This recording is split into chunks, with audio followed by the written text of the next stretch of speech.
구약 성경에서 종종 하나님은 하나님의 백성된 이스라엘과 자신의 관계를 신랑과 신부, 남편과 아내의 관계로 많이 묘사하곤 하셨습니다.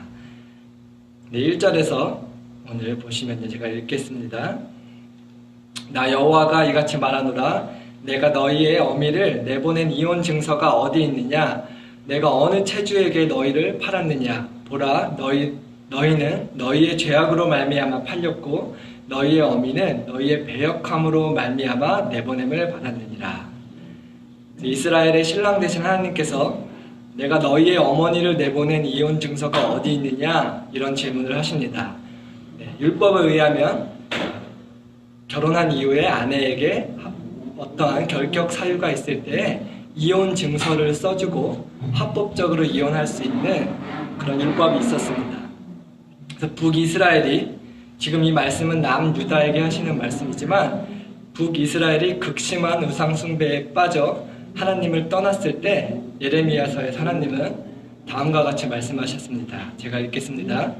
내게 배역한 이스라엘이 간음을 행하였으므로 내가 그를 내쫓고 그에게 이혼 증서까지 주었을 때 그의 반역한 자매 유다가 두려워하지 아니하고 자기도 가서 행음함을 내가 보았느니라. 그래서 북이스라엘이 하나님을 떠났을 때 하나님께서 내가 북이스라엘에게 이혼 증서를 주고 그를 내어 쫓았다. 그와 이혼을 했다. 근데 그것을 보고도 남유다가 두려워하지 않는다고 안타까워 말씀하신 것을 예레미야서에서 볼 수 있습니다. 북이스라엘은 하나님께 이혼당했지만 하나님께서는 유다 자손 중에 메시아가 나올 것이라는 다윗에게 하신 그 언약 때문에 남유다는 끝까지 버리지 않으셨습니다. 척 스미스 목사님께서는 이렇게 표현하셨습니다. 유다가 바벨론의 포로로 잡혀간 것이 하나님께 이혼당한 것이 아니라 하나님과 유다가 잠시 별거 중일 뿐이다. 이혼당한 것은 아니다. 이런 표현을 하셨습니다. 제가 2절, 3절 계속해서 읽겠습니다. 내가 왔어도 사람이 없었으며 내가 불러도 대답하는 자가 없었으면 어찌 됨이냐? 내 손이 짧아 구속하지 못하겠느냐? 내게 어찌 건질 능력이 없겠느냐? 보라, 내가 꾸짖어 바다를 마르게 하며 강들을 사막이 되게 하며 물이 없어졌으므로 그 물고기들이 악취를 내며 갈아여 죽으리라.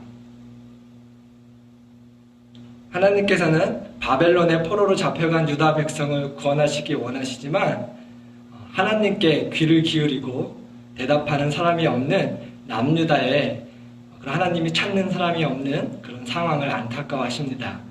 그리고 출애굽 역사를 말씀하시면서요, 하나님께서 유다를 구원할 능력이, 하나님에게는 충분한 능력이 있지만 하나님께 반응하는 사람이 없어서 하나님께서 쓰실 만한 사람이 없다고 안타까워하고 계십니다. 역대하 16장 9절 제가 읽겠습니다. 여호와의 눈은 온 땅을 두루 감찰하사 전심으로 자기에게 향하는 자들을 위하여 능력을 베푸시나니. 이렇게 하나님이 온 땅을 감찰하시면서 남유다의 남은 자들 중에 내가 사용할 만한 사람이 있나 이렇게 찾고 계시는데 없다고 안타까워하시는 말씀을 하고 계시는 것입니다. 하나님을 믿고 따름으로 하나님께 쓰임받았던 많은 성경 인물들이 있습니다. 하지만 전심으로 온전히 하나님께 순종하여 하나님께 완벽하게 쓰임받은 사람은 예수님밖에 없으시죠. 그래서 4절부터 이사야서 50장 4절부터 9절까지는 그렇게 하나님께서 찾으시는, 하나님께 쓰임받으시는 하나님의 종 메시아에 대해서 노래하고 있는 시가 나옵니다. 그래서 4절부터 9절에 보시면요, 저희 한국말 성경에는 잘 안 나와 있지만 영어 킹제임스 성경을 보시면 4절부터 9절에 나오는 1인칭 단어들이 다 대문자로 되어 있습니다. 왜냐하면 그 1인칭 표현들이 예수님 자신을, 하나님 대신 예수님을 가리키는 것이기 때문에 대문자로 되어 있어서 예수님에 대한 시인 것을 더 확실히 알 수 있습니다. 이사야서에는 총 4개의 메시아의 노래, 메시아의 시가 나오는데 그 중에 오늘의 세 번째 예수님에 대한 메시아의 시가 4절부터 9절까지 되는데 함께 보겠습니다. 4절 주 여호와께서 학자들의 혀를 내게 주사, 여기 4개가 예수님을 말씀하십니다. 나로 공고한 자를 말로 어떻게 도와줄 줄 알게 하시고 아침마다 깨우치시되 나의 귀를 깨우치사 학자들 같이 알아듣게 하시도다. 학자의 혀는 공고한 자를 도와주고 위로해 주려는 동기로 구할 때 주시는 것을 저희가 4절 말씀을 통해서 알 수 있습니다. 모든 은사가 마찬가지인데요. 나 자신을 위하여 구할 때가 아니라 다른 사람들을, 또 그리스도의 몸된 교회를 섬기려는 마음의 동기와 태도로 하나님께 구할 때 하나님이 은사들을 허락해 주십니다. 예수님께서는 아침마다 하나님의 음성을 듣고 성령님과 친밀히 동행하심으로 그것이 바로 예수님의 사역의 비결이었다고 것을 저희가 볼 수 있겠습니다. 5절에서 또 읽겠습니다. 주 여호와께서 나의 귀를 여셨으므로 내가 거역하지도 아니하며 뒤로 물러가지도 아니하며. 하나님께 듣고 배우는 것에 그치신 것이 아니라 예수님은요, 듣고 배우고 깨달아 안 것에 그친 것이 아니라 그 깨달아 알은 그 말씀을 죽기까지 순종하셨음을 5절 말씀에서 볼 수 있습니다. 말을 잘 듣는다는 의미는 한국말에서도 잘 듣고 깨달은 것뿐만 아니라 순종한다라는 순종으로까지 이어지는 것이 한국말 단어에서도 말을 잘 듣는다라는 뜻이 있습니다. 그래서 빌립보서에서도 예수님을 어떻게 묘사했냐면 자기를 낮추시고 죽기까지 복종하셨으니 순종하셨으니 행하셨으니 그 십자가에 죽으심이라 이렇게 예수님을 묘사하고 있습니다. 6절 나를 때리는 자들에게 내 등을 맡기며 나의 수염을 뽑는 자들에게 나의 뺨을 맡기며 모욕과 침뱉음을 당하여도 내 얼굴을 가리지 아니하였느니라. 네, 예수님께서 죽기까지 순종하셔서 감내하신 기꺼이 지신 십자가에 대해서 말하고 있는데요. 저희가 많이 다 잘 알고 있는 내용이지만 십자가의 고통은 육체적인 고통도 아주 극심한 고통이었지만 그보다 더 큰 고통이 정신적인 모욕과 수치를 당하셨다는 것을 저희는 잘 알고 있습니다. 복음서에서요, 오늘 6절에서 나온 수염이 뽑힌 사건은 기록되지 않았지만 이게 예수님에 대한 예언이기 때문에 복음서에 기록되지 않았어도 예수님께서 수염을 뽑히시는 그런 모욕도 감당하신 것을 저희가 알 수 있습니다. 당시 유대인 문화에서는 성인 남자가 그 수염이 남자의 좀 품위와 그런 것을 상징하기 때문에 수염이 뽑힌다는 것이 사람이 당할 수 있는 큰 수치 중에 하나였다고 합니다. 뿐만 아니라 십자가에 알몸으로 달리시면서까지 많은 사람 앞에서 수치스러운 심판을 당하셨던 것이 십자가, 예수님께서 지신 십자가였던 것을 저희가 기억해 봅니다. 7절 주 여호와께서 나를 도우심으로 내가 부끄러워하지 아니하고 내 얼굴을 부싯돌같이 굳게 하였으므로 내가 수치를 당하지 아니할 줄을 아노라. 7절에요, 놀라운 말씀을 하고 계세요. 많은 사람에게 모욕을 받고 뺨을 맞고 수염을 뽑히고 알몸으로 십자가에 죄인의 누명을 뒤집어 쓰고 달리셨지만 뭐라고 말씀하고 있냐면요, 부끄러워하지 않고 수치를 당하지 아니하셨다고 나옵니다. 예수님도 사람이셨기 때문에 십자가를 앞두고 심히 두려워하셨던 것을 저희가 기억할 수 있습니다. 겟세마네 동산에서도 기도하실 때에 하나님께서 도와주셨고 함께 하셨고 동행하셨다는 것을 저희가 알 수 있습니다. 하나님께서 가까이서 함께 하셨기 때문에 그 수치스러울 뻔할 수 있는 모욕이었을 수 있는 그 십자가가 부끄럽지 않고 수치가 되지 아니했다, 이겨낼 수 있었다는 것을 저희가 볼 수 있습니다. 8절에 나를 의롭다 하시는 이가 가까이 계시니 나와 다툴 자가 누구냐, 나와 함께 설지어다. 나의 대적이 누구냐, 내게 가까이 나아올지어다. 하나님께 어떤 도움을 받으셨고 어떤 음성을 하나님께 들으셨기에 그 끔찍한 수치스러운 십자가를 담대히 이겨내실 수 있으셨던 것일까요? 8절에는 하나님께서 예수님께 가까이 계셨다, 시적인 표현이 아니라 진짜로 겟세마네 기도에서 기도할 때 천사들이 와서 예수님을 도왔다고 기록이 있고, 성령 하나님의 임재가 예수님과 친밀하게, 항상 친밀하게 동행했지만 십자가를 지실 때는 그 어느 때보다 더 가까이 하나님의 임재와 함께 하셨기 때문에 이겨낼 수 있었던 것을 저희가 알 수 있겠습니다. 그렇게 예수님께서는 하나님의 친밀한 관계 안에서 예수님이 누구신지 정체성을 확실히 아셨습니다. 저희도 마찬가지로 하나님의 친밀한 관계 안에서 나의 참된 정체성이 무엇인지, 내가 누구인지 세상의 소리와 사람의 소리를 듣는 것이 아니라 나를 만드신, 나를 지으신 하나님의 음성을, 세미한 음성을 직접 들을 때에 하나님이 나를 어떻게 보시는지 그 음성을 들을 때에 비로소 세상의 시선이나 의견이나 사람들의 판단으로부터 부끄러움과 수치를 당하지 않을 수 있다는 것을 저희가 볼 수 있겠습니다. 사람이 분노하고 화를 내는 근본적인 이유 중에 하나가 다른 사람들에게 사랑받지 못하고 인정받지 못한다고 느낄 때 근본적으로 사람은 화가 난다고 합니다. 제가 한 가지 간증을 나눠드리겠습니다. 제 간증은 아닌데요. 선교단체에서 내적 치유를 받을 때 어떤 한 자매님이 치유받은 얘기를 생각이 나서 나누도록 하겠습니다. 그 자매님이요, 어렸을 때부터 그 분노가 많았대요. 분노가 많았고 그러면 안 된다는 걸 알지만 주체할 수 없는 화가 항상 마음속에 있었고 표출돼서 사람들에게 상처를 주기도 하고 또 그렇게 경쟁심이 많았대요.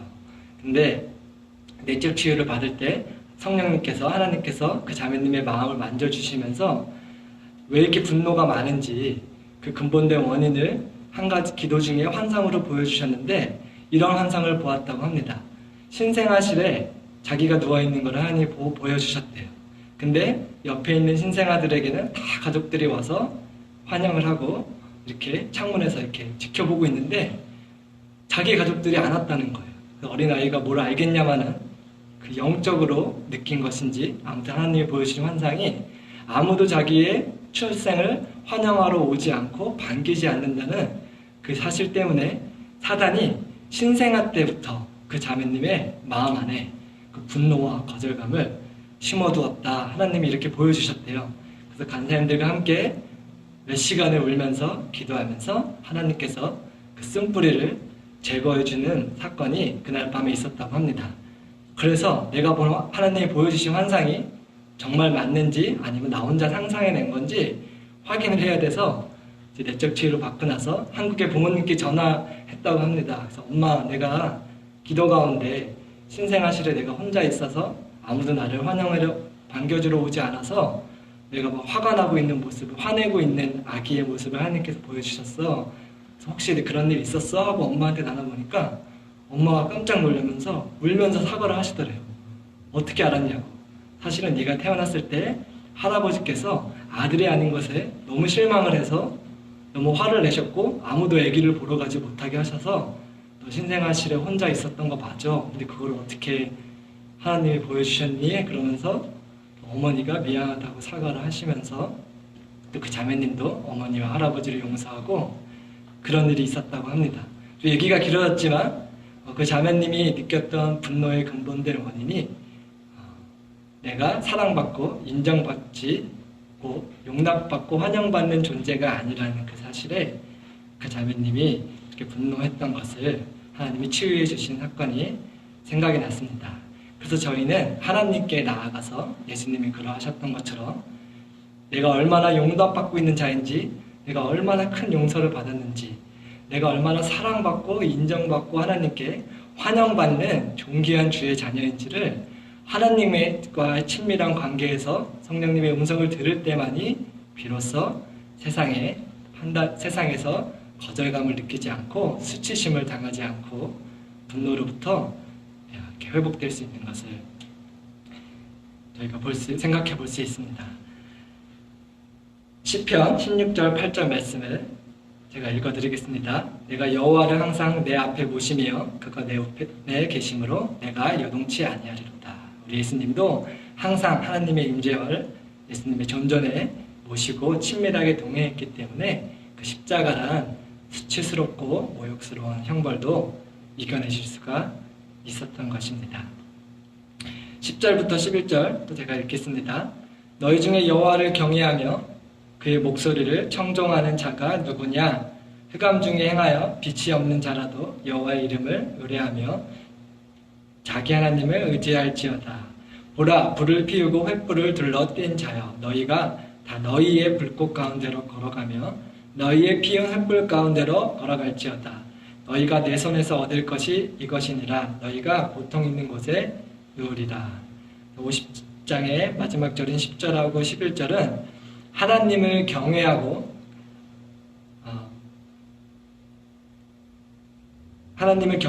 하나님의 종이신 예수님의 목소리를 청종하라고, 순종하고 잘 따르라고 저희에게 권고해주고 있습니다. 흑암 중에 행하는 사람들에게 참 빛이 되어주실 수 있는 유일한 분은 이 세상의 빛으로 오신 우리 예수님밖에 없으시기 때문입니다. 그 유일한 참 빛 대신 예수님을 버리고 예수님 대신에 사람이 피운 자기 속에 내 오른대로 피운 헛된 빛을 따르는 사람들을 사람이 피운 거짓불을 의지하는 사람이라고 말씀하시면서 참 빛 대신 예수님을 거절한 사람들은 고통을 당하게 될 것이라고 말씀하시면서 50장이 마무리되고 있습니다. 계속해서 51장 보도록 하겠습니다. 51장에 이어서 바벨론의 포로로 잡혀간 유다 백성들에게, 하나님의 남겨진 백성들에게, 남겨진 자들에게 위로의 말씀을 해주십니다. 1절, 2절 제가 읽겠습니다. 의를 따르며 여호와를 찾아 구하는 너희는 내게 들을지어다. 너희를 떠낸 반석과 너희를 파낸 우묵한 구덩이를 생각하여 보라. 너희의 조상 아브라함과 너희를 낳은 사라를 생각하여 보라. 아브라함이 혼자 있을 때에 내가 그를 부르고 그에게 복을 주어 창성하게 하였느니라. 바벨론의 포로로 잡혀간 이스라엘 백성들에게 하나님이 어떤 위로를 해주시냐면요, 하나님께서 어떻게 이스라엘 민족을 만들어주셨는지 기억해보라고 상기시켜주고 있습니다. 아브라함이라는 단 한 사람, 그 믿음의 사람 단 한 사람을 통해서 큰 민족을 만들어주셨죠. 당시에 이스라엘의 인구가 바벨론의 포로로 잡혀가기 전에 이스라엘의 인구가 정확히 몇 명이었는지는 저희가 알 수 없지만 성경의 다윗이 한 인구 조사에 따르면 전쟁에 나갈 수 있는 장정만 160만 명이었다고 해요. 남한의 육군이 60만인가? 그렇죠? 한 사람을 통해서, 아브라함이라는 한 사람을 통해서 그런 큰 민족을 만들어 주셨다는 것을 너희가 기억해야 된다. 왜냐하면 지금 너희가 포로로 잡혀와서 유다에 남겨진 자들이 소수인 것 같지만 아브라함 한 사람을 통해서 한 사람을 통해서도 내가 이렇게 큰 민족을 만들어 주지 않았냐?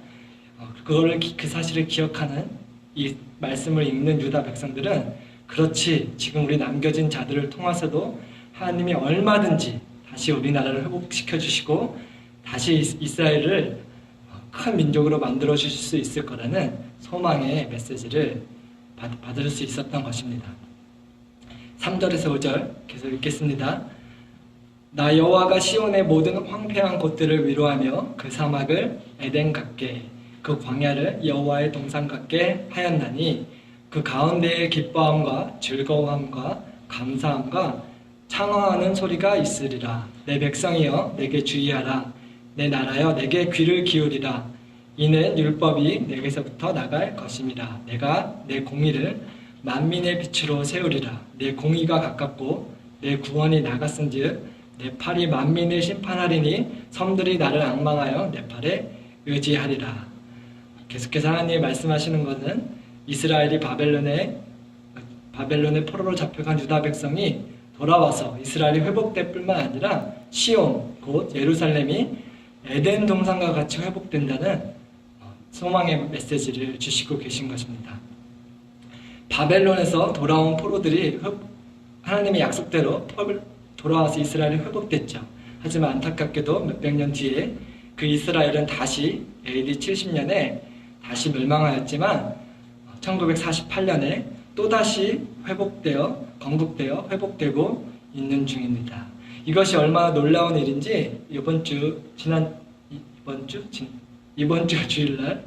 이번 주라고 하는 게 맞나요?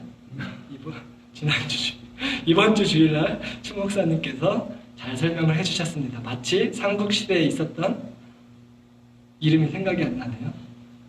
옥저. 옥저라는 사라졌던 나라가 마치 다시 회복되는 게 말도 안 되고 불가능한 일이듯이 그렇게 하나님의 약속 때문에 그 불가능한 일이 일어나서 이스라엘이 다시 회복되었다는 말씀을 들었는데요. 그뿐만 아니라 궁극적으로는 예수님이 다시 오셔서 다스리실 천년왕국에서 예루살렘은, 그 시온은 마치 아담과 하와가 거닐었던 에덴 동산과 같이 완벽한 모습으로 회복될 것이고 이스라엘은 열방의 빛이 될 거라는 놀라운 소망의 말씀을 해주시고 계신 것입니다. 6절에서 8절 계속 읽겠습니다. 너희는 하늘로 눈을 들며 그 아래 땅을 살피라. 하늘이 연기같이 사라지고 땅이 옷같이 헤어지며 거기에 사는 자들이 하루살이같이 죽으려니와 나의 구원은 영원히 있고 나의 공의는 폐하여지지 아니하리니. 의를 아는 자들아, 마음에 내 율법이 있는 백성들아, 너희는 내게 듣고 그들의 비방을 두려워하지 말라. 그들의 비방에 놀라지 말라. 옷같이 좀이 그들을 먹을 것이며 양털같이 존벌레가 그들을 먹을 것이나 나의 공의는 영원히 있겠고 나의 구원은 세세에 미치리라. 아멘. 시편 103편 15편도 제가 읽어드리겠습니다. 인생은 그날이 풀과 같으며 그 영화가 들의 꽃과 같도다. 여기 6절에서 8절에 하루살이 같이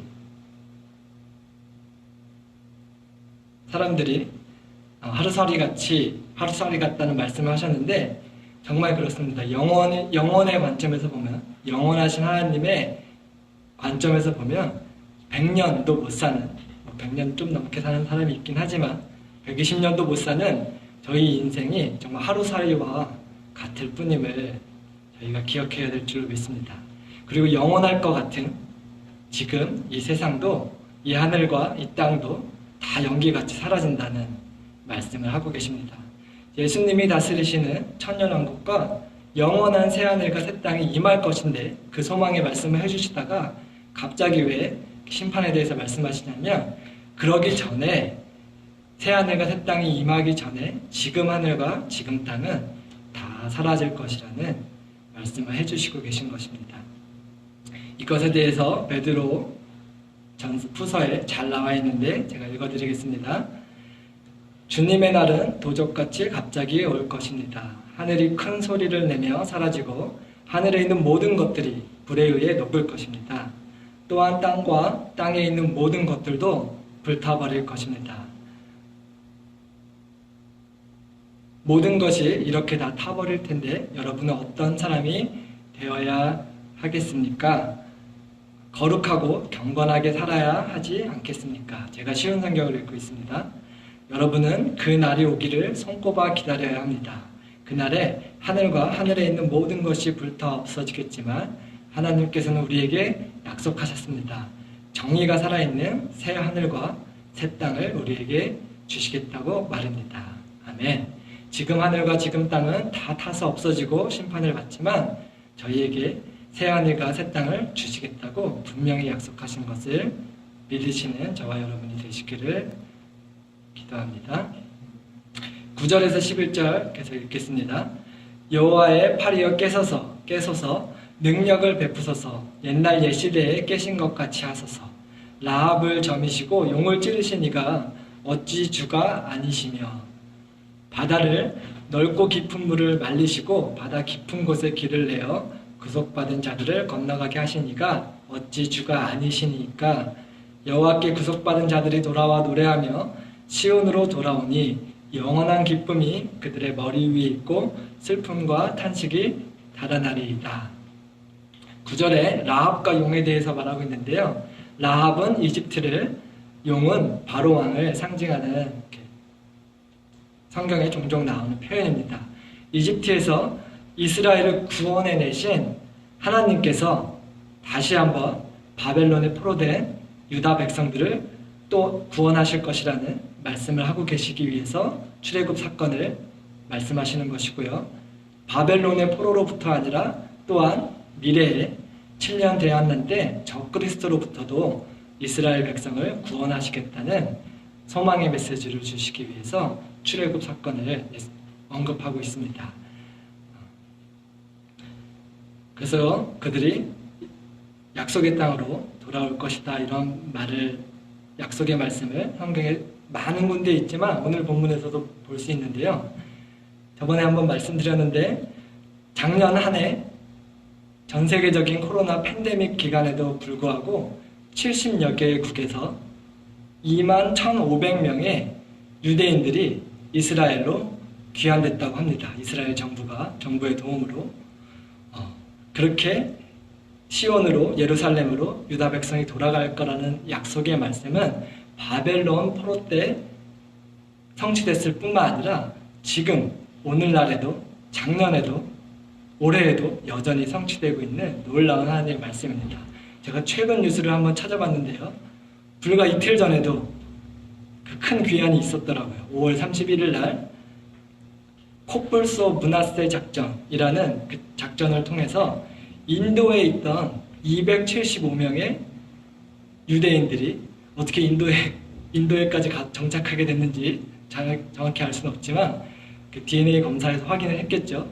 그 인도에서 있는 275명의 문하세 지파라고 합니다. 문하세 지파의 유대인들을 또 그들의 지금 인도가 끔찍한 팬데믹 코로나 변이로 인해 끔찍한 상황 가운데 있기 때문에 275명의 유대인들을 전 세계를 보내서 불과 이틀 전에 데리고 왔다고 합니다. 그리고 남은 275명의 그 문하세 지파 유대인들은 9월에 또 다시 한번 전 세계를 보내서 귀환하고 역이민하게 이스라엘에 정착하게 할 것이라는 최근 기사를 봤습니다. 그래서 이스라엘이 회복되고 백성들이 약속의 땅으로 돌아갈 거란 말씀은 오늘도 여전히 성취되고 있는 참 신기한 말씀입니다. 12절에서 16절 계속 읽겠습니다. 이르시되 너희를 위로하는 자는 나 곧 나이니라. 너는 어떠한 자이기에 죽을 사람을 두려워하며 풀같이 될 사람의 아들을 두려워하느냐. 하늘을 펴고 땅의 기초를 정하고 너를 지은 자 여호와를 어찌하여 잊어버렸느냐. 너를 멸하려고 준비하는 저 학대자의 분노를 어찌하여 항상 종일 두려워하느냐. 학대자의 분노가 어디 있느냐. 결박된 포로가 속히 놓일 것이니 죽지도 아니할 것이요 구덩이로 내려가지도 아니할 것이며 그의 양식이 부족하지도 아니하리라. 나는 내 하나님 여호와라. 바다를 휘저어서 그 물결을 뒤흔들게 하는 자이니 그의 이름은 만군의 여호와니라. 내가 내 말을 내 입에 두고 내 손 그늘로 너를 덮었나니 이는 내가 하늘을 펴며 땅의 기초를 정하며 시온에게 이르기를 너는 내 백성이라 말하기 위함이라. 계속해서 사람을 두려워하지 말고 이스라엘의 원수들을 두려워하지 말고 궁극적으로는 사단이겠죠. 사단을 두려워하지 말고 하나님을 구원자 대신 살아계신 하나님을 기억하라고 하나님이 공부해주고 계십니다. 하나님께서 포로된 유다 백성들을 권하실 것이라고 약속해주고 있고요. 역사적으로 성취되었죠. 17절에서 20절 말씀.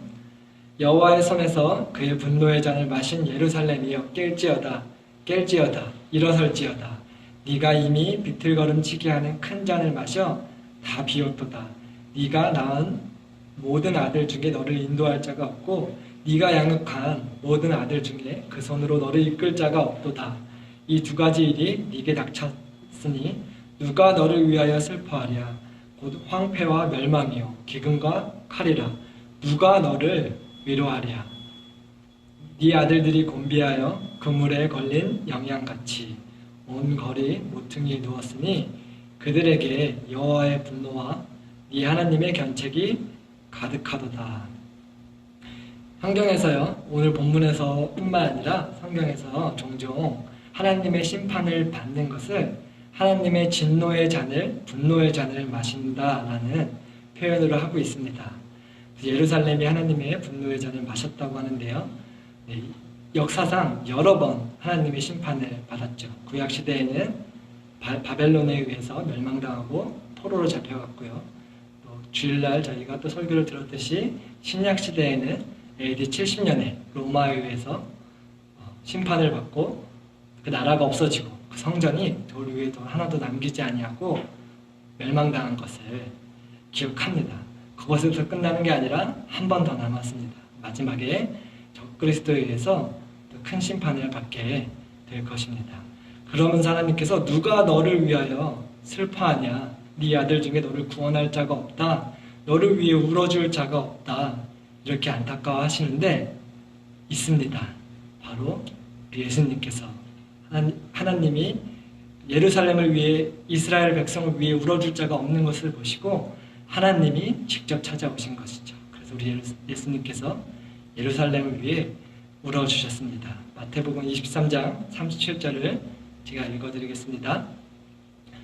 예루살렘아 예루살렘아 선지자들을 죽이고 네게 파송된 자들을 돌로 치는 자여 암탉이 그 새끼를 날개 아래에 모음같이 내가 내 자녀를 모으려 한 일이 몇 번이더냐. 그러나 너희가 원하지 아니하였도다. 예수님께서 예루살렘의 상황을 보면서 우시면서 안타까워하셨던 것을 기억합니다. 누가복음 23장 28절에도 이렇게 말씀하셨습니다. 예수께서 돌이켜 그들을 향하여 이르시되 예루살렘 딸들아 나를 위하여 울지 말고 너희와 너희 자녀를 위하여 울라. 예수님이 십자가 지실 때 많은 사람들이 예수님 때문에 눈물을 흘리자 예수님께서 나를 위하여 울지 말고 예루살렘을 위하여 울어라. 이렇게 자기 자신보다 예루살렘을 더 사랑하시고 자기 자신보다 하나님의 패역했지만 하나님을 떠났지만 하나님의 백성된 이스라엘을 더 사랑하시고 그들을 위해 기도하시고 눈물을 흘려주셨던 것을 저희가 기억합니다. 21절에서 23절 마지막 절 읽겠습니다. 그러므로도 공고하며 포도주가 아니라도 취한 자여 이 말을 들으라. 내 주 여호와 그의 백성의 억울함을 풀어주시는 내 하나님이 이같이 말씀하시되 보라 내가 비틀거름치게 하는 잔 곧 나의 분노의 큰 잔을 네 손에서 거두어서 네가 다시는 마시지 못하게 하고 그 잔을 너를 괴롭게 하던 자들의 손에 주리라. 그들은 일찍이 네게 이르기를 엎드리라 우리가 넘어가리라 하던 자들이라. 너를 넘어가려는 그들에게 네가 내 허리를 땅과 같게 길거리와 같게 하였느니라 하시니라.